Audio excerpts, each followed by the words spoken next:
뉴스 시작합니다. 저는 동정민입니다. 국민의힘 혁신위원회가 첫 번째 혁신안을 발표했습니다. 자, 마침 오늘 나온 국민의힘 지지율 19%. 조사기관이 2020년 조사를 시작한 이래 최저치입니다. 재창당 수준으로 혁신하겠다며 내놓은 첫 번째 안은 윤석열 정부 3년과의 단절이었습니다. 사죄의 문을 당원 당규 맨 앞에 넣겠다는데 시작이 이렇습니다.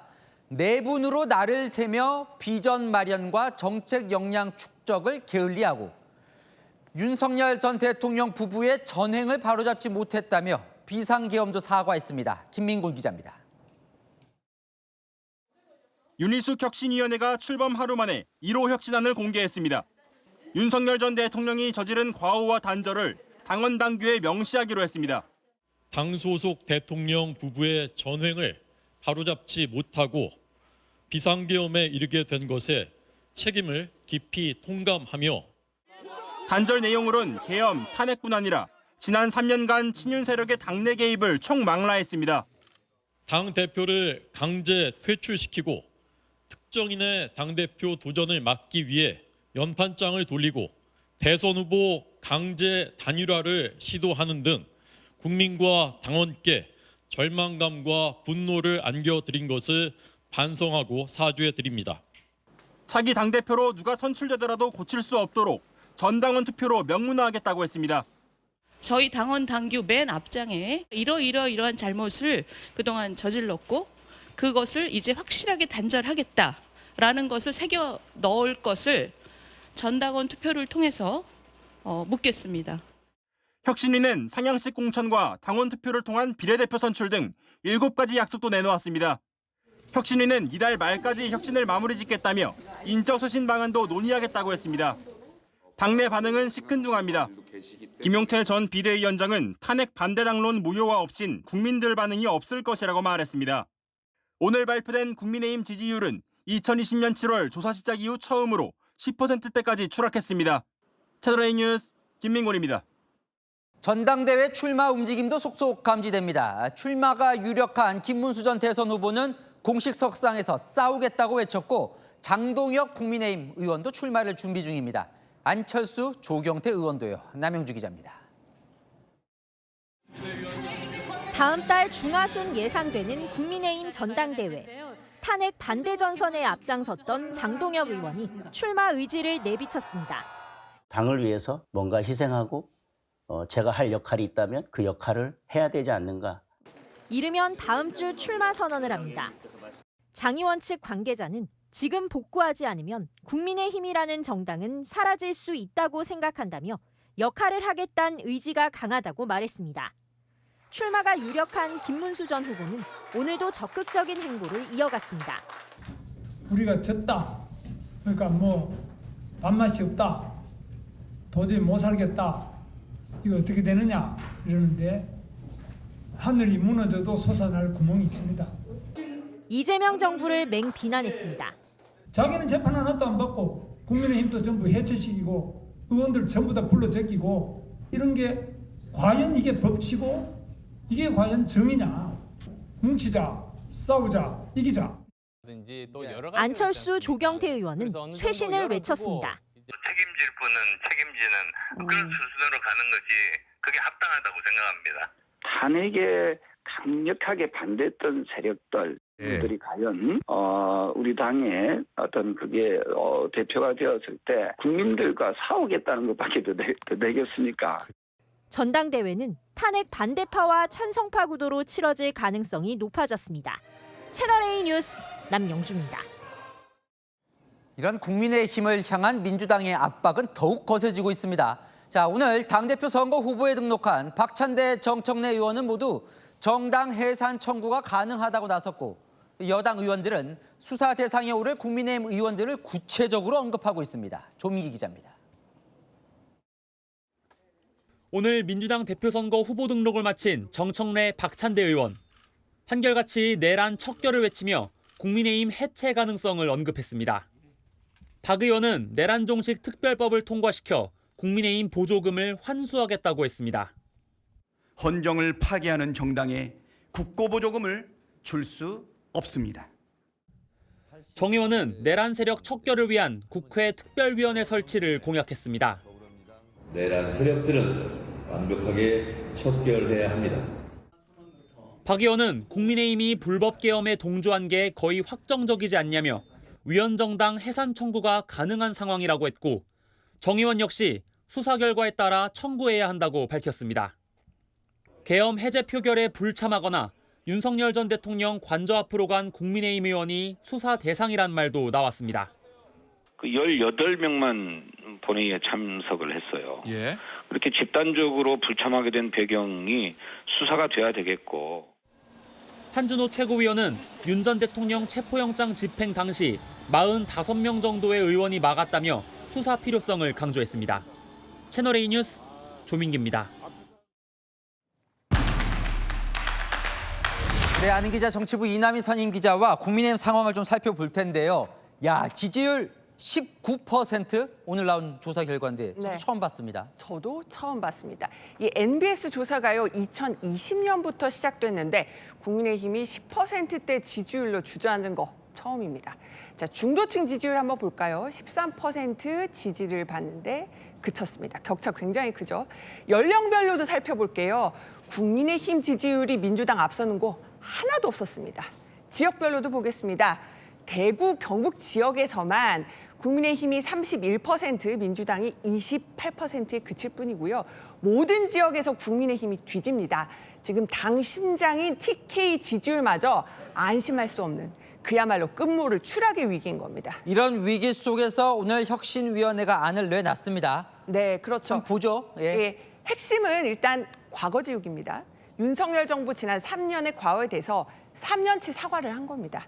이른바 윤석열 전 대통령 지우기에 나선 겁니다. 봤더니 지난 3년간 뭐 조목조목 다 사과를 했더군요. 자, 뭘 사과한 건지 제가 사람들을 보면서 좀 설명을 드릴게요.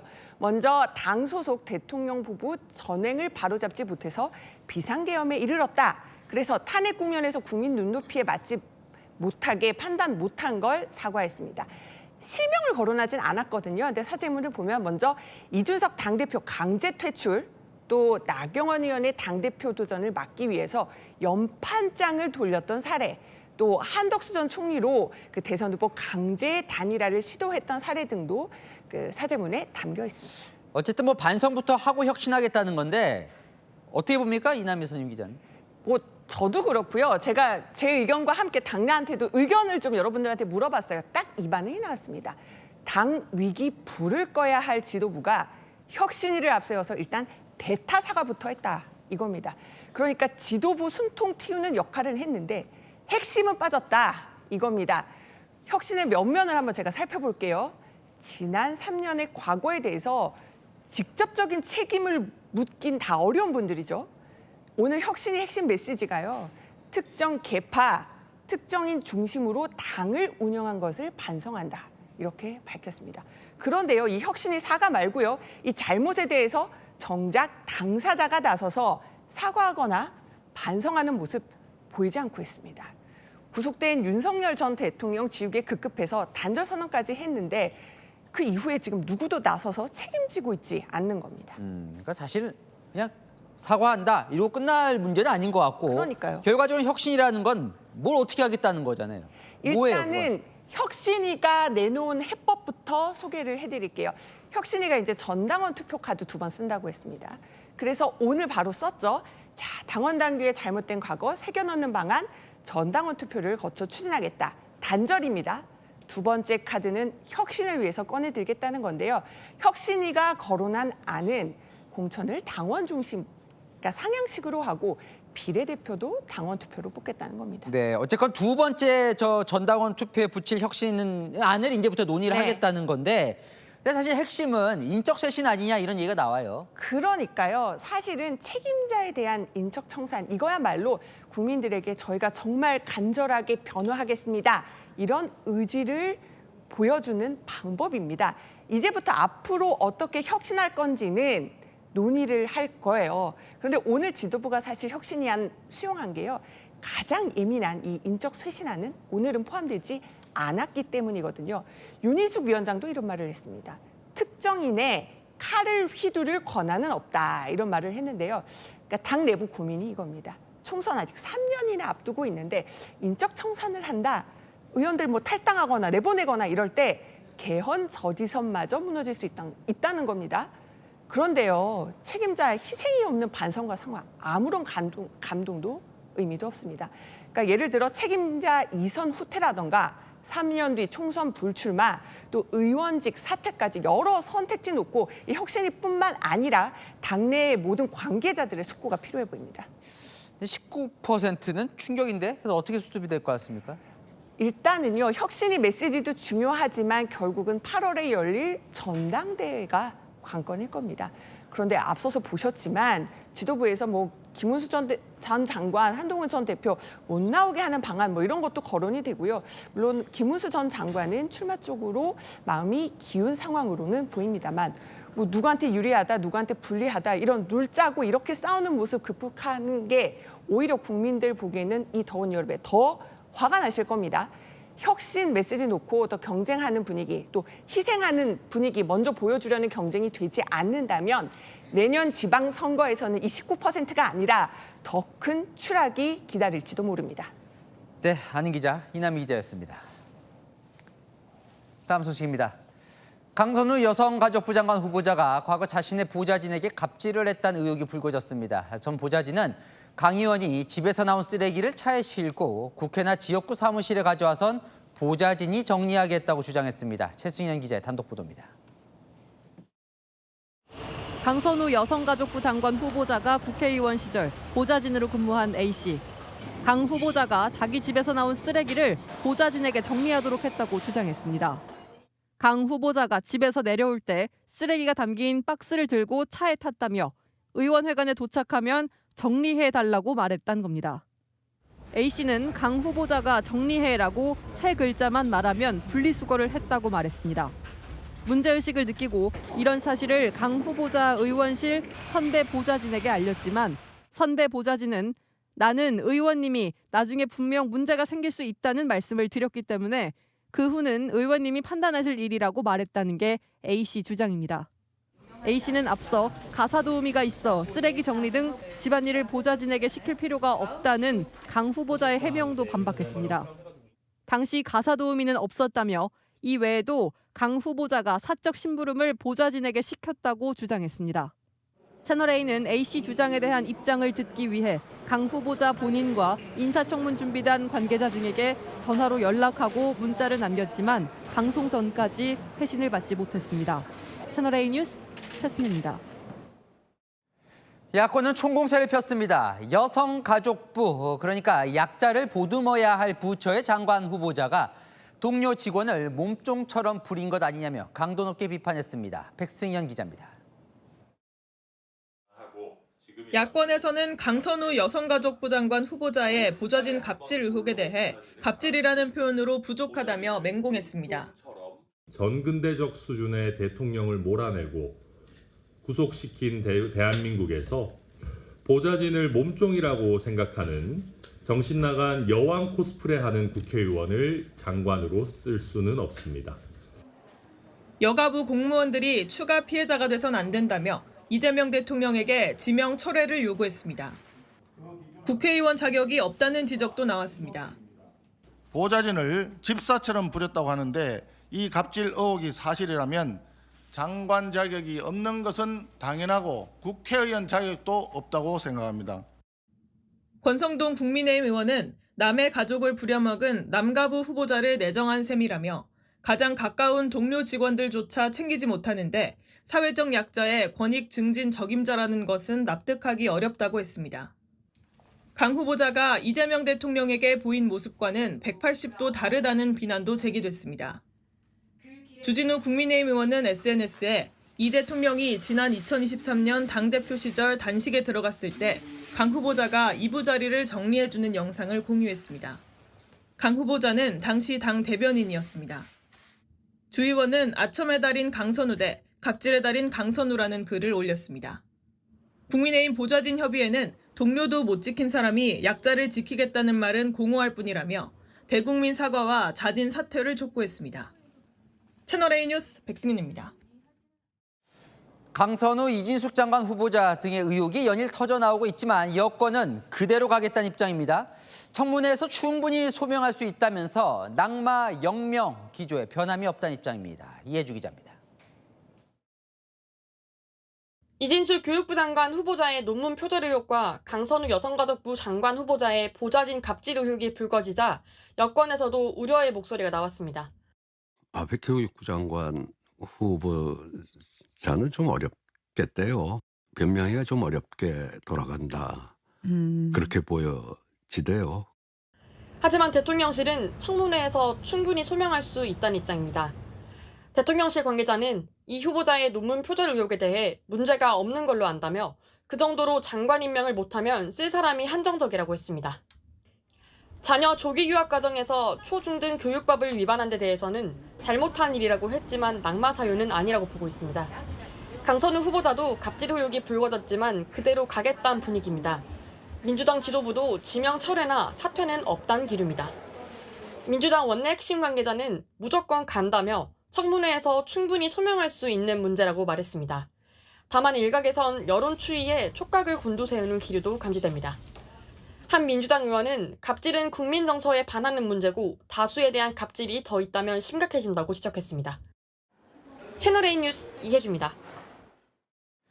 김민석 총리 인사청문회 당시에 증인 한 명 없이 진행돼 맹탕 청문회 논란이 있었죠.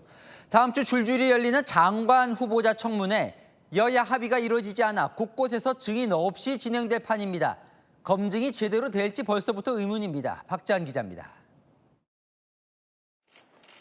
다음 주 정은경 보건복지부 장관 후보자의 인사청문회 증인 채택 논의차 열린 국회 보건복지위. 정 후보자의 남편 증인 채택을 두고 공방이 벌어졌습니다. 배우자가 손소독제 관련 그리고 그전에는 마스크 관련 상장 주식을 가지고 있었습니다. 그러니까 청문회 때 말씀하세요. 좀 들어보세요. 근거 없는 의혹 제기로 여론몰이에만 몰두하고 있습니다. 정 후보자 남편이 코로나 수혜주를 매입한 게 이해 충돌인지 불러 따져봐야 한다고 국민의힘이 주장했지만 민주당은 받아들이지 않았습니다. 복지위 관계자는 증인 없이 청문회가 열릴 것 같다고 했습니다. 오전에 열린 행정안전위 회의에서도 윤호중 행안부 장관 후보자 증인 채택이 이루어지지 못했습니다. 다음 주 장관 후보자 인사청문회 줄줄이 증인 없이 진행될 판입니다. 정성우 법무부 장관 후보자, 김정관 산업통상자원부 장관 후보자 등 최소 5명의 후보자 인사청문회가 증인 없이 열릴 것으로 보입니다. 각종 논란에 휩싸인 이진숙, 강선우, 권오을 후보자 등도 채택된 증인은 한두 명 수준입니다. 야당도 김정관 후보자 청문회엔 아예 증인을 신청하지 않는 등 소극적입니다. 청문회만 넘기고 보자는 식의 민주당, 무기력한 국민의힘, 증인 없이 진행됐던 김민석 총리 후보자에 이어 또다시 맹탕 청문회 우려가 나옵니다. 채널A 뉴스 박지한입니다. 다시 구속된 윤석열 전 대통령, 에어컨 없는 3평 독방에 수용됐습니다. 이제는 전직 대통령 신분이라 경호원도 드나들 수 없어 사실상 혼자 생활해야 합니다. 유주은 기자입니다. 법원이 오늘 새벽 2시쯤 윤석열 전 대통령에 대한 구속을 결정했습니다. 증거인멸 우려를 들어 특검이 주장한 구속 필요성을 인정했습니다. 6시간 40분에 걸친 구속심사 끝에 나온 결정입니다. 윤 전 대통령은 변호사들이 다 떨어져 나가고 있는 고립무원의 상황이라며 방어권 보장을 요구했지만 받아들여지지 않았습니다. 오늘 두 번째 구속심사 받으셨는데 심경 어떠신가요? 윤 전 대통령 구속은 지난 1월 현직 신분으로 구속된 뒤 6개월 만입니다. 전직이라 현직 때와 달리 구치소 안까지 경호원이 드나들 수 없어 사실상 혼자 생활해야 합니다. 구속기간 10제곱미터 내외의 독방에서 지내야 하는데 TV와 침구, 싱크대 등이 있지만 에어컨은 없고 선풍기만 있는 것으로 알려졌습니다. 윤 전 대통령은 수감 첫날인 오늘 열린 내란 혐의 재판에는 건강상의 이유로 불출석했습니다. 윤 전 대통령 신병을 확보한 내란 특검은 수사와 재판 모두 속도를 내겠다는 계획입니다. 당장 내일 오후 윤 전 대통령을 구치소에서 불러 구속 후 첫 조사를 할 예정입니다. 구속영장 청구서에는 포함되지 않았지만 윤 전 대통령 동의를 얻어 외환 혐의 수사도 병행할 계획입니다. 특검팀은 또 오늘 재판에서 증거인멸을 막으려면 6개월 내에 신속히 재판을 진행할 필요가 있다며 오는 28일부터 시작되는 2주간의 법원 휴정기에도 재판을 진행해달라고 요구했습니다. 윤 전 대통령 측은 재판 날짜를 추가로 정해달라는 특검 요구는 이해하기 어렵다며 반발했습니다. 채널A 뉴스 유주은입니다. 안민석 전 의원 국정농단 사건 당시에 최서원 씨 은닉 재산이 수조 원이라고 주장했다가 명예훼손으로 고소를 당했는데요. 1심 판결 결과가 나왔는데 유죄였습니다. 일부 발언은 명백한 허위라는 겁니다. 이기상 기자입니다. 박근혜 정부 국정농단 사건의 핵심 인물인 최서원 씨의 해외 은닉 재산 의혹을 제기했던 안민석 전 더불어민주당 의원. 과연 독일에 얼만큼 많은 돈이 세탁되어 있을까? 수천억에서 수조 규모일 거라 봅니다. 지난 2016년 인터넷 방송에 출연해 최서원의 독일 은닉 재산이 수조 원이다.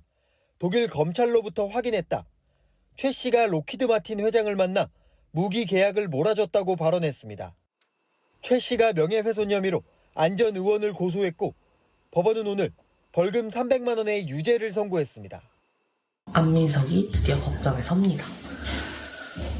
정말 오래 걸렸죠? 이 문제를 제가 고소를 한 지도 엄청 오래됐고. 민간인 최 씨가 미국 방산업체 회장과 접촉해 부당 이득을 취했다는 발언을 유죄로 봤습니다. 구체적인 근거 자료를 제시하려는 노력 없이 허위 사실을 유포해 최 씨 명예를 훼손했다고 판단했습니다. 다른 발언들도 사실 여부가 가려지지 않았지만 정치적 의혹 제기로 보고 처벌을 하지는 않았습니다. 안 전 의원은 항소 의사를 밝혔습니다. 분명한 확실한 구체적인 제보에 의한 발언이었음을 밝혀서 2심에서 무죄를 입증하겠습니다. 최 씨는 안 전 의원을 상대로 민사 소송도 제기했는데 지난달 대법원은 안 전 의원의 손해배상 책임을 인정했습니다. 구체적인 배상액은 서울 남부지법에서 열리는 파기환송심에서 결정될 예정입니다. 채널A 뉴스 이기상입니다. 네, 오늘도 타는 듯한 더위가 이어졌습니다. 서울의 한낮 기온은 37도까지 치솟았는데요. 도로 위 아스팔트도 열기를 견디지 못하고 아이스크림처럼 물러질 정도였습니다. 이서영 기자입니다. 충북 제천과 단양을 잇는 국도 5호선. 아스팔트 도로 곳곳에 균열이 보입니다. 아스팔트가 도로 바깥으로 밀려 쌓여서 불쑥 솟아오른 곳이 있습니다. 성인 구두 높이까지 아스팔트가 뭉쳐 올라가 있습니다. 뜨거운 날씨에 도로를 포장한 아스팔트의 강도가 떨어진 데다 무거운 대형 차량이 지나가면서 이렇게 모습이 변형된 겁니다. 한낮 최고 기온이 37도에 육박한 서울 도심. 열화상 카메라로 아스팔트 도로를 촬영하자 온통 붉은 색깔이고 표면 온도는 최대 54도로 측정됐습니다. 내리쬐는 햇볕에 달궈진 아스팔트가 내뿜는 지열까지 더해져 시민들이 체감하는 더위는 훨씬 강합니다.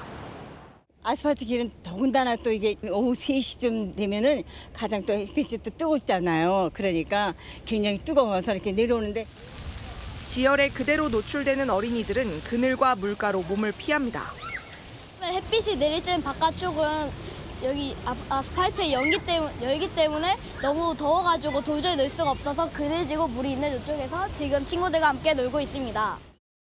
연일 폭염이 계속되며 어제까지 발생한 온열 질환자 수는 지난해의 2.7배, 사망자는 3배 수준으로 폭증했습니다.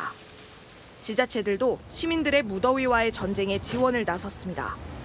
생수 냉장고를 설치해 매일 수천 병씩 차가운 생수를 무료로 나눠주는가 하면 체감 온도를 낮출 수 있는 양산 쓰기를 당부하는 곳도 있습니다. 채널A 뉴스 이서영입니다.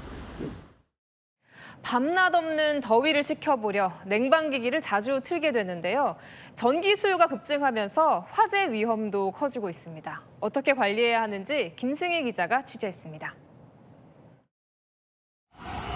건물에서 검은 연기와 시뻘건 불길이 솟구칩니다. 불이 시작된 곳은 에어컨 실외기가 있는 쪽. 더운 날씨에 과열되며 불이 난 걸로 추정됩니다. 건물 바깥에 실외기들이 다닥다닥 붙어 있습니다. 2층에만 실외기 15대가 설치돼 있습니다. 이렇게 뜨거운 바람이 쉴 새 없이 나오고 있는데요. 온도를 재보니 45도를 훌쩍 넘습니다. 열기가 원체 강하고 또 다닥다닥 붙어 있다 보니까 또 화재 위험도 있어 보이고. 최근 5년 동안 서울에서 발생한 화재를 분석해보니 에어컨 등 냉방기기 사용이 늘어나는 7월과 8월에 전기로 인한 화재가 가장 많이 발생했습니다. 집 안에서도 주의해야 합니다. 냉방기기 등을 동시에 꽂으면 멀티탭의 적정 용량을 넘어서 화재가 날 가능성이 큽니다. 선풍기 쓰려면 가까이서 써야 되는데 그러려면 멀티탭 쓸 수밖에 없어요. 에어컨도 포함하면 한 5대 쓰는 것 같아요. 여러 겹으로 꼬인 멀티탭을 열화상 카메라로 찍어봤습니다. 전원을 켠 상태에서 꼬인 부분의 전선 온도가 빠르게 230도를 넘기더니 순식간에 불꽃을 냅니다. 최대 전력량을 넘어선 멀티탭에 에어컨 코드를 꽂으니 7분 30초 만에 불이 붙습니다. 과부하가 원인이 되기도 하고 낡은 멀티탭이나 문화번식 콘센트 사용을 피해 주셔야 하고요. 소방당국은 에어컨은 멀티탭 대신 벽면 콘센트에 꽂아 사용하라고 당부합니다. 또 멀티탭에 먼지가 쌓이지 않도록 하고 에어컨 실외기 주변엔 불에 타는 물질이 없도록 관리하라고 덧붙였습니다. 채널A 뉴스 김승희입니다. 네, 땡볕 더위에는 차량을 오래 세워두는 것도 조심해야 합니다. 특히 안에 배터리나 탄산음료 캔을 두면 폭발로도 이어질 수 있는데요. 홍지혜 기자입니다. 야외 주차장에 세워놓은 차량입니다.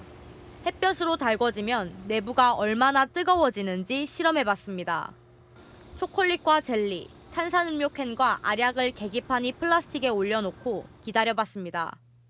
20분 만에 초콜릿과 젤리는 원래 형체를 알아볼 수 없을 정도로 녹아버렸습니다. 단단했던 알약 표면도 녹아서 서로 붙어버렸습니다. 탄산음료가 담긴 캔도 서서히 부풀어 오르더니 손으로 움켜쥐자 입구 부분이 찌그러집니다. 촬영용으로 설치해둔 소형 카메라 배터리는 부풀어 올라 빠지지 않습니다. 야외 주차장에 1시간 동안 주차를 해봤는데요. 내부 온도가 51도까지 치솟고 뜨거운 열기가 온몸으로 느껴지고 있습니다. 한 6시간가량, 5시간가량 했는데 문 열자마자 도저히 들어갈 수가 없어서 지금. 그냥 타면은 숨이 너무 막혀가지고 일부러 조금 환기시키고 에어컨 좀 틀어놓고. 여름철 배터리나 라이터 등을 차량 안에 오래 방치하는 건 위험합니다. 외국 연구기관 실험 영상에선 열을 흡수한 배터리가 처음에는 부풀어 오르기 시작하다가 점차 형태가 변형되고 결국 불길이 활활 치솟아 오릅니다. 실내나 지하에 주차하는 게 어려운 환경이라면 차량을 그늘 밑으로만 옮겨도 땡볕 아래 세웠을 때보다 차량 내부 온도를 15도 정도 낮출 수 있습니다. 야외에 차를 세울 땐 직사광선이 들이치는 걸 막아주는 햇빛 가리개를 쓰면 차량 온도가 치솟는 걸 완화할 수 있습니다. 채널A 뉴스 홍재입니다. 일본도 폭염으로 힘겨운 여름을 견디고 있습니다. 끓는 듯한 더위에 지난 한 주간 10,000명 넘는 사람이 병원에 긴급 이송됐습니다. 도쿄에서 송찬욱 특파원입니다. 오후 1시가 조금 넘은 일본 도쿄. 아이스바를 땅바닥에 놓았더니 15분 만에 모두 녹아내립니다. 다 녹았을 땐 땅에 열기까지 더해져 온도계에 44도가 찍힙니다. 폭염 속의 사람들은 양산을 써보고 손 선풍기를 돌려보지만 더위를 피하기엔 역부족입니다. 年々だんだん暑くなる。私の小さい頃はそんなにね暑くなかったんですけど。尋常じゃないぐらい暑いかなって思いますけどね。ここ数年の中でも一番暑いかなって思いますね。 일본 대표적 관광지 교토는 1880년 기상 관측을 시작한 이래 처음으로 7월 초 낮 최고 기온이 모두 35도를 넘겼습니다. 오늘 도쿄 기온은 평년보다 8도가량 높은 37도까지 올랐는데요. 연일 폭염이 이어지면서 온열 질환 환자도 크게 늘었습니다. 길을 가다 어지러워 쓰러지는 사람도 나타납니다. 일본 소방청에 따르면 지난 한 주 동안 온열 질환으로 응급 이송된 환자는 10,000명이 넘었습니다. 지난해 같은 기간보다 2,500여 명 늘어난 수치입니다. 폭염이 본격적으로 시작된 지난달 중순 이후로 열사병으로 숨진 사람도 33명에 달합니다. 선풍기 달린 옷이 나오는 등 폭염을 조금이라도 피하기 위한 아이디어 상품까지 등장했습니다. 中から風がガーッと上に上がってくるので汗がね出ないんですよ。 도쿄는 오늘 저녁부터 비가 내려 더위가 다소 누그러지겠지만 오사카와 후쿠오카 등 서쪽 지역은 폭염이 이어질 전망입니다. 도쿄에서 채널A 뉴스 송천욱입니다. 네, 미국에서는 뉴멕시코주에 내린 기습폭우로 홍수 피해가 속출했습니다. 집이 통째로 급류에 휩쓸렸습니다. 문예빈 기자입니다. 통째로 뽑힌 집 한 채가 흙탕물에 휩쓸려 둥둥 떠내려갑니다. 보석 진열장 안으로 물이 들이쳐 고가의 귀금속들이 둥둥 떠다니고 빠르게 차오르는 물살을 피해 사람들이 힘껏 계단 위로 도망칩니다. 현지 시각 그제부터 대홍수가 난 미국 텍사스주와 맞닿은 뉴멕시코주 남부에도 기습폭우가 쏟아진 겁니다. 현재까지 4살 아이를 포함해 3명이 숨지는 인명피해도 발생했습니다. It's essentially devastating and scary because we didn't know how it was going to happen or what was going to happen. We didn't know. 현지 당국은 인근 지역에도 폭풍우가 추가로 몰아칠 수 있다고 경고했습니다. 불길이 솟구치는 아파트 외벽에 맨발의 남성이 난간에 아슬아슬하게 서 있습니다. 연기가 뿜어져 나오는 창문에서 아이를 건네받아 조심스레 다른 창 안으로 옮깁니다. 현지 시각 4일 프랑스 파리의 한 아파트 화재 현장에서 이웃집 남성이 아이 둘과 엄마를 포함해 총 6명의 목숨을 구해냈습니다. Quand j'ai vu l'action, bon, j'ai pas calculé, bon, j'ai pas réfléchi à sauter quoi en fait.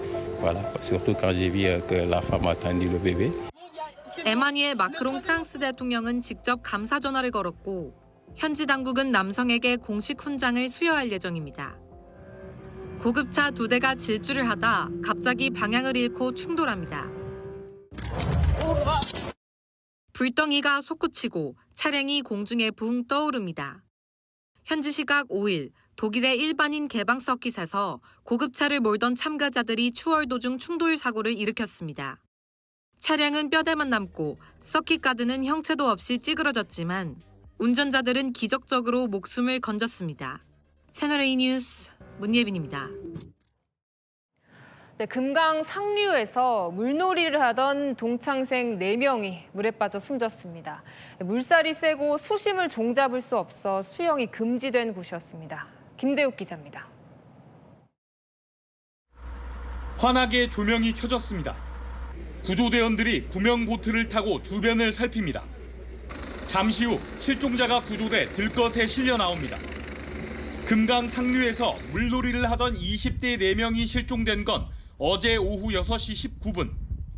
함께 온 일행이 잠시 자리를 비운 사이 친구들이 사라졌다고 119에 신고했습니다. 야간 수색 3시간 반 만에 4명을 발견해 병원에 옮겼지만 모두 숨졌습니다.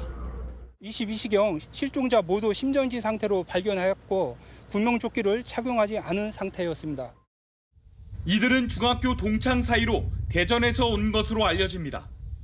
사고가 난 지점은 수심이 깊고 물살이 거세 수영 금지 구역으로 지정돼 있습니다.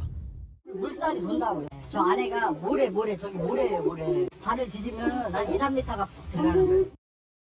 수영 금지를 알리는 안내문이 설치됐고 안전요원들도 배치돼 있습니다.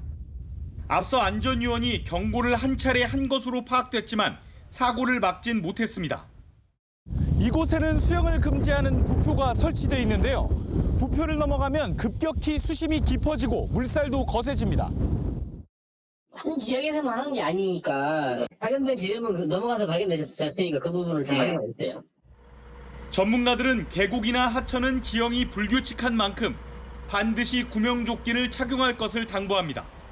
채널A 뉴스 김대욱입니다. 네, 서울의 한 유명 식당에서 개미를 요리 재료로 사용하다가 식약처에 적발됐습니다. 해외에선 개미를 넣은 이색 요리가 있지만 우리나라에선 식재료로 사용할 수 없는데요. 김동아 기자가 취재했습니다. 식품의약품안전처 조사관들이 식당으로 들어가 냉장고 문을 엽니다. 작은 통에 개미가 담겨 있습니다. 이거는 그냥 그대로예요? 아니면 한번 이렇게 가열이라든지 한 거예요? 그냥 냉동만 시킨 거고요. 이거 드셔보셨어요? 네. 어떤 맛 나요? 식약처 조사 결과 이 음식점은 2021년 4월부터 지난해 11월까지 미국과 태국에서 건조시킨 개미를 들여와 일부 요리에 사용했습니다. 산미를 더하기 위해 음식에 3마리에서 5마리씩 얹어 내놓는 방식입니다. 음식점 측은 식용개미는 전 세계 파인다이닝에서 식재료로 널리 활용되고 있다며 국내 기준을 명확히 인지하지 못하고 재료를 수입해 사용했다고 설명했습니다. 또 지난 1월 식약처 문제 제기 후 개미 사용을 즉시 중단했다고 밝혔습니다. 그 개미 요리 요새도 파나요? 개미는 브라질 등에서 식재료로 사용되고 있지만 우리나라에서는 쓸 수 없습니다. 현재 우리나라에서 식품 원료로 허용된 곤충은 메뚜기, 식용누에, 미럼 등 10종뿐입니다. 식용으로 사용하려면 식약처 기준에 따라 절차를 밟아야 합니다. 식약처는 음식점 대표와 법인을 식품위생법 위반 혐의로 검찰에 송치했습니다. 채널A 뉴스 김동아입니다. 짧은 장마 후 폭염이 이어지면서 여름 제철을 맞은 수박이 금값이 됐습니다. 한 통에 3만 원이 훌쩍 넘는다는데요. 오은선 기자입니다. 서울의 한 전통시장입니다. 수박이 한 통에 3만 6천 원이나 합니다. 많이 올랐어요. 이제 나이도 들고 소비도 많지만 이제 수량이 많이 없어요. 올해 전체적으로 좀 비싸요. 농수산식품유통공사에 따르면 수박 소매 가격은 한 개에 2만 8천 원이 넘습니다. 이달 들어 수박 가격이 3천 원 가까이 올랐습니다. 1년 전과 비교하면 26% 넘게 오른 건데요. 지난 5년 평균 가격과 비교해도 32% 가까이 뛰었습니다.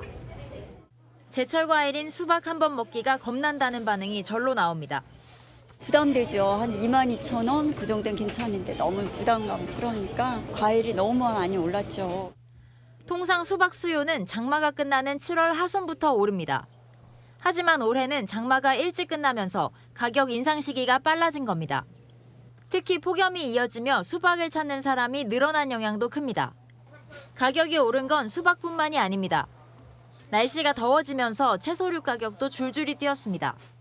오이와 깻잎은 1년 전과 비교해 각각 25%, 23% 올랐습니다. 토마토와 열무도 모두 상승세입니다.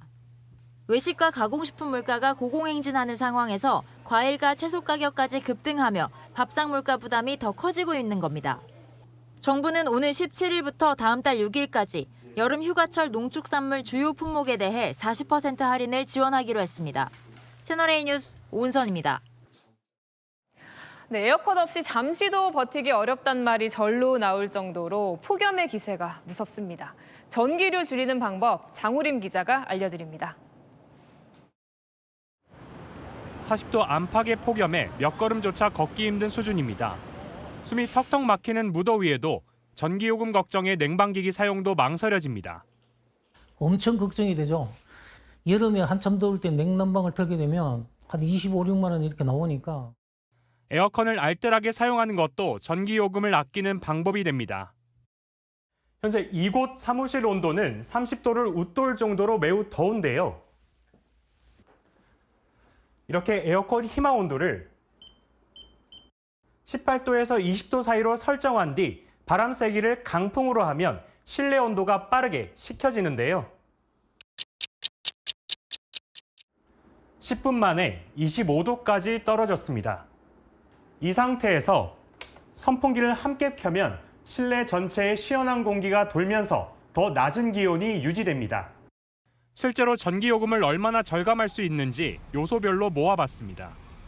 사무실이나 가정에서 안 쓰는 조명을 꺼두면 월 4,680원을 아낄 수 있습니다.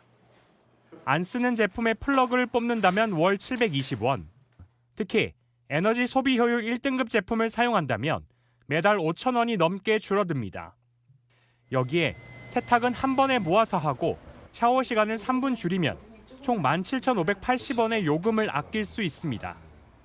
산업부는 전기요금 부담 완화를 위해 요금 누진제 구간을 다음 달까지 완화한다고 밝혔습니다. 채널A 뉴스 장호림입니다. 네, 폴더블폰 시장에서 누가 더 얇고 가볍게 만드는지 경쟁이 치열합니다. 삼성전자가 두께를 확 줄인 신제품을 내놨는데요. 중국 업체는 이보다 종이 한 장 더 얇은 폴더블폰을 출시하면서 경쟁이 더 뜨거워지고 있습니다. 뉴욕에서 조아라 특파원입니다. 미국 뉴욕 유행의 중심지로 불리는 브루클린에서 열린 삼성전자의 새 폴더블 스마트폰 행사. 가장 주목을 받은 것은 Z 폴드 7으로 접었을 때 8.9mm, 펼쳤을 때 4.2mm까지 두께를 줄였습니다. 특히 접었을 때 두께가 처음으로 8mm대까지 얇아진 것으로 2019년 첫 Z 폴드 시리즈와 비교하면 6년 만에 절반 가까이 줄어들었습니다. 무게 역시 215g으로 일반 막대형 스마트폰과 큰 차이가 없다는 평가를 받습니다. 더 얇고 더 가벼워진 폴더블 폰에 직접 만져본 관람객들의 감탄이 이어지고 있습니다. It's even smaller than the one that I have. That's really impressive. Now this, it's a game changer.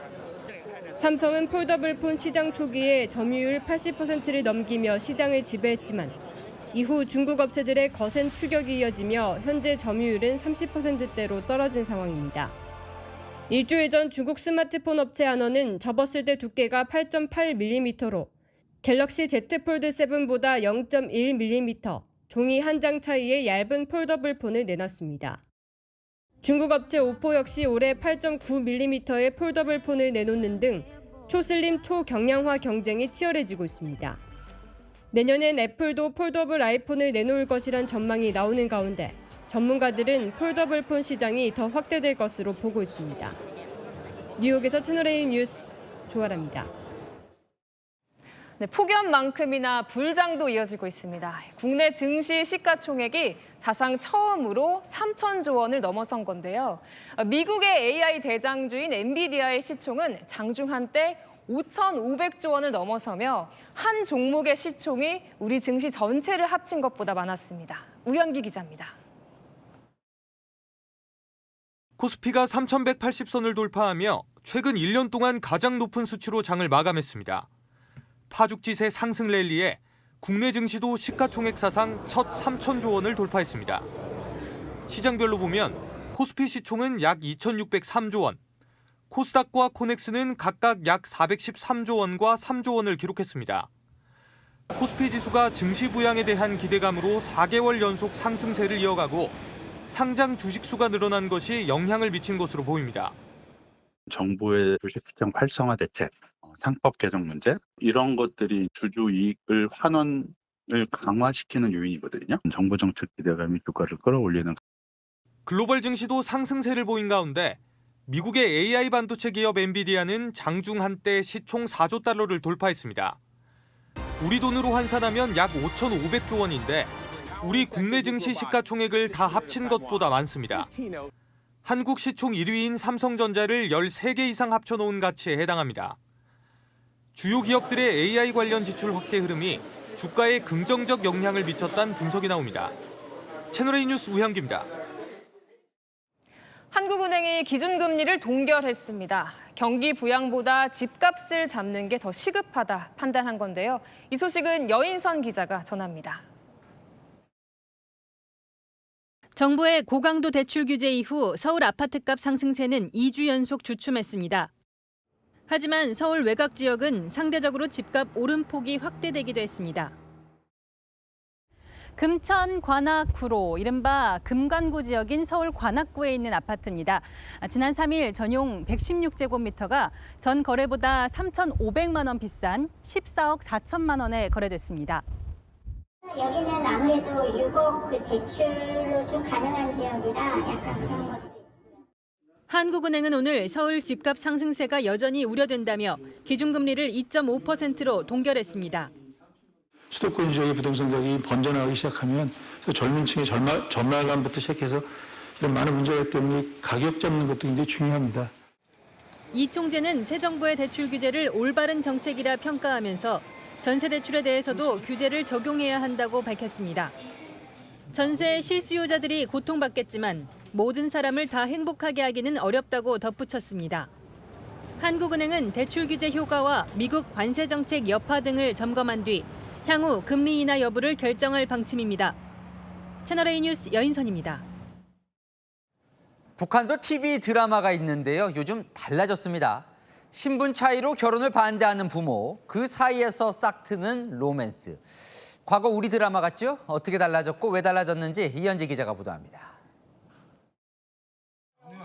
남편이 앞치마를 두르고 식사 준비를 합니다. 아들의 대학 입시 문제를 두고 아내는 남편과 싸우기도 합니다. 아니 농촌엔 학교가 없나? 거기서 대학 보내면 될 게 아니야. 당신은 아이 아버지가 맞긴 맞아요. 아버지로서 아들이 앞길 한번 생각이나 해봤단 말이에요. 엄격한 가부장 사회로 알려진 북한 분위기와는 사뭇 다른 모습입니다. 신분 격차를 이유로 결별을 요구하는 전형적인 시월드도 등장하고 결혼이라는 건 말이에요. 본인들끼리 좋아한다고 되는 게 아니지요 뭐. 체니 쪽에서 먼저 돌아서 주세요. 부모의 뜻을 꺾겠다며 애절하게 매달리는 청춘 남녀의 로맨스는 마치 한국 드라마를 연상케 합니다. 제발 더 이상 난 괴롭히지 마라. 난 이제 모든 게 다 싫어졌어요. 여전히 날 사랑하는 것이죠. 북한이 최근 방영한 22부작 드라마로 전문가들은 변화된 사회상을 반영해 현실감을 높여 체제 선동 능력을 강화하려는 시도로 분석합니다. 현실에 동떨어진 얘기 해봐야 통하지도 않으니 재미과 흥미 요소를 좀 가감해야 되는 부분들이고 북한이 한류 유입을 막으려고는 했지만 변화한 사회상을 어느 정도 인정할 수밖에 없었다는 해석이 나옵니다. 채널A 뉴스 이현재입니다. 우리 군이 전시작전권을 환수할 수 있는 상황인지 국정위원회가 파악에 나섰다는 소식 어제 전해드렸는데요. 이 전작권 환수의 핵심 조건인 전시 탄약 확보 기준을 최근 처음으로 달성한 것으로 확인됐습니다. 박선영 기자의 단독 보도입니다. 한미 군 당국이 우리 군의 전시 탄약 확보 수준에 대해 처음으로 전시작전권 전환을 위한 기준을 충족했다고 평가했습니다. 군 고위 관계자는 한미가 매년 전작권 전환을 위해 여러 항목을 평가하는데 탄약의 경우 한 번도 기준치를 달성하지 못했다며 올해 처음 달성됐다고 밝혔습니다. 전작권 전환을 위해서는 한미가 합의한 3가지 조건을 만족해야 하는데 그 세부 항목은 약 150가지에 달합니다. 우리 군은 이 중 약 90%를 달성한 것으로 알려져 있는데 나머지 중 핵심 과제인 전시 탄약 확보도 기준을 충족한 겁니다. 합참 관계자는 탄약에 대한 평가는 북한과 전쟁 시 초기 일정 기간 남한을 방어할 수 있는 탄약의 양과 저장시설 그리고 전쟁 중 생산 라인까지 포함한다고 설명했습니다. 결국 탄약 보유량이 전쟁 수행 능력을 좌우하게 되고 그만큼 전작권 전환에 가까워지는 모습이라고 볼 수 있습니다. 군 관계자는 향후 전작권 전환이 이뤄지기 위해선 자체 감시 정찰 능력 등의 항목도 기준을 달성해야 한다고 밝혔습니다. 채널A 뉴스 박선영입니다. 성혜랑 기자와 여랑야랑 시작합니다. 첫 번째 주제 보겠습니다. 누가 하남자라고 발끈했을까요? 바로 안철수 국민의힘 의원입니다. 여러분, 이 상남자라는 말은 아시죠? 그 반대말이 하남자, 즉 속이 좁은 남자인데요. 안 의원, 오늘 SNS에 하남자라는 짧은 문구와 함께 이 사진을 올렸습니다. 지난해 12월 윤석열 전 대통령 탄핵안 표결 당시 국민의힘에서 홀로 본회의장에 남은 모습이죠. 이렇게 용기 있는 사람이다라는 건데 누가 하남자 뭐 이런 말을 했나 보죠? 네, 바로 권성동 의원입니다. 이 안 의원이 혁신위원장을 사퇴하면서 인적 쇄신 대상으로 암시한 쌍권 중 한 명이죠. 권 의원은 얼굴 보고는 하지 못할 말을 뒤에서 한다면서 하남자 리더십으로는 당 위기 극복할 수 없다고 했습니다. 공개 인터뷰에선 실명 꺼내지도 못하면서 뒤에서만 겨눈다고 비판을 한 거죠. 그러자 이제 안 의원이 사진으로 맞불러 온 거군요. 네, 하남자란 지목에 이렇게 응수했습니다. 당 반대에도 홀로 탄핵 표결한 내가 하남자냐는 거죠. 한동훈 전 대표가 나오지 않을 것 같아서 당대표에 나가는 것 아니냐는 공격도 받아쳤습니다. 출마 결심 배경에는 한동훈 전 대표가 이번엔 나오지 않을 것 같다. 나오라고 네. 했는데요. 예. 나오라고 지금 하고 있지 않습니까? 인적 쇄신 논쟁이 상남자, 하남자 논쟁까지 이어지네요. 네, 다음 주제 보겠습니다. 심신미야, 오른쪽은 여당 교육위원들이고 왼쪽 낯선 얼굴은 누굴까요? 네, 오늘 교육위 청문회에 나온 리박스쿨 손효숙 대표 이야기입니다. 청소년을 대상으로 편향된 역사 교육을 했다는 논란 빚었죠. 여당의 압박이 계속되자 이렇게 호소했습니다. 전두환 명예회복까지 이렇게 알리는 운동을 하고 있습니다. 전두환의 명예를 회복하겠다는 말씀 광주에서 한번 해보실래요? 자리 마련해 드릴게. 자신 있습니까? 명예를 회복하는 거에 동의하냐 안 하냐고요. 그게 그렇게 어렵습니까? 제가 이렇게 마녀 사냥을 당하고 있는 거에 대해서 제가 지금 심신미약자가 됐습니다. 무슨 말... 어디서 심신미약을 주장합니까? 국회가 우스워요? 사과하세요. 네, 그 심신미약자로 하기에는 발언들을 계속 답변 잘 하던데요. 네, 좀 격앙된 이 교육위가 그래도 손 대표에게 이 과거 발언에 대해 사과할 기회를 주기도 했는데요. 지혜롭지 못하다는 생각이 들어요. 아니, 대한민국 앞으로 살아가실 거 아닙니까? 제가 지혜롭지 못했기 때문에 잠입 취재한 그 젊은 청년 여기자한테 당했습니다. 이주호 경제부총리는 편향된 역사교육은 엄하게 조치하겠다고 했습니다. 네, 하나 더 보겠습니다. 자, 지금은 호텔 유인태 전 사무총장이 누구한테 한 말이에요? 네, 오늘 새벽에 재구속된 윤석열 전 대통령의 이야기입니다. 유인태 전 총장 과거 감옥살이에 비하면 지금 구치소는 호텔 수준이라던데요. 서대문 형무소에서 1년 반을 살 때는 5명 정원에 12명을 두 배 이상 12명을 넣으니까 지금은 이제 그래도 저 의왕으로 가고 나서는 그때 들어갔던 친구들은 그건 호텔이더라 뭐 그땐 그러긴 했어요. 다 견딜만 할 거라면서도 한 가지 안타까움을 전했습니다. 독방에 그 방 안에 있으면 뭐 다 견딜만 한 거예요. 팔자련이하고 저 마음 그렇게 먹고 살아있지 뭐. 근데 하나 안타까운 건 술을 못해서 어떡할지 모르겠어요. 좋아하던 술을. 미스터 쓴소리라 불리는 유인태 전 총장이 민주당 박찬대 정청래 두 대표 주자에게도 쓴소리했다면서요? 네, 당대표 주자들의 명심 경쟁이 해도 너무한다면서 한마디 했습니다. 방배정은요 원내대표 소관이에요. 자기 당 그 의원들 매투실에 주고 하는 거는 그 원래 사무총장이 차에서 내리면 안내해서 누가 뛰어드는 게 아니거든요. 내가 보기에 에이그 소리가 나오게. 전직 대통령 수감 걱정에 충성 경쟁 걱정도 해야 하는 상황. 원로뿐 아니라 정치권 보는 국민 마음도 다르지 않습니다. 네, 지금까지 야랑야랑이었습니다. 캐나다의 한 골프장에서 라운딩 도중 진행 속도를 두고 이용객들 사이에 시비가 붙었습니다. 결국 난투극으로까지 번졌는데 폭행 사건 당사자가 전직 아이스하키 선수로 알려졌습니다. 최다함 기자입니다. 골프장 필드에선 반바지 차림의 남성이 상대방을 향해 고래고래 소리를 지릅니다. 맞은편 남성이 지지 않고 대꾸하자 갑자기 달려듭니다. 하지만 달려들었던 남성이 오히려 연못에 내동댕이 쳐집니다. 남성은 굴하지 않고 연못에서 나와 자신을 던진 남성에게 다시 달려들지만 이번엔 얼굴을 향해 주먹 세례가 쏟아집니다. 그리고는 다시 바닥으로 내던져집니다. 캐나다의 한 골프장에서 남성들 간의 난투극이 벌어진 건 지난 4일. 골프 진행 속도가 싸움의 발단이었습니다. 앞조의 속도가 너무 느리다며 항의하자 말다툼이 몸싸움으로까지 번진 겁니다. 특히 일방적인 수준의 폭행을 가한 영상 속 남성이 전직 북미 아이스하키 리그 NHL 선수 출신인 것으로 알려져 파장이 일고 있습니다.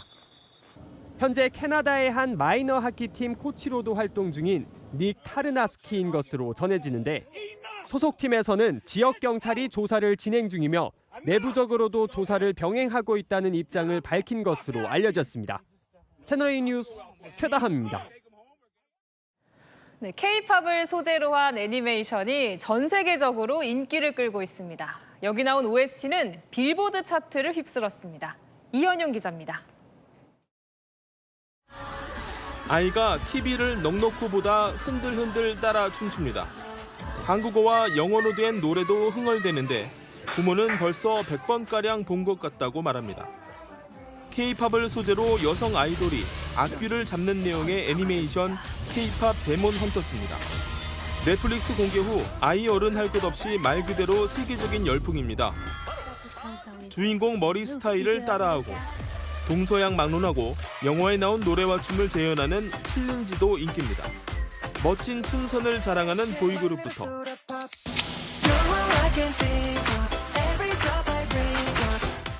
우아한 춤동작의 걸그룹까지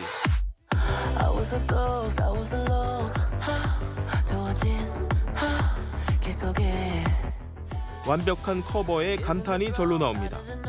K-팝이 갖고 있는 이 글로벌 경쟁력, 인지도에 애니메이션이라는 어떤 스토리텔링이 더해지면서 강력한 시너지를 만들어낸 결과라고 보거든요.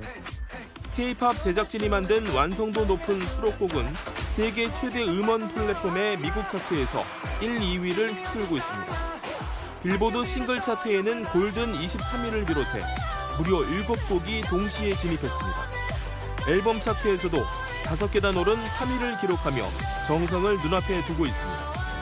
빌보드는 한두 곡이 인기 있던 겨울왕국과 달리 7곡 모두 차트에 오른 걸 놀라워했습니다. CNN 역시 하나의 현상이 되고 있다고 평가했습니다.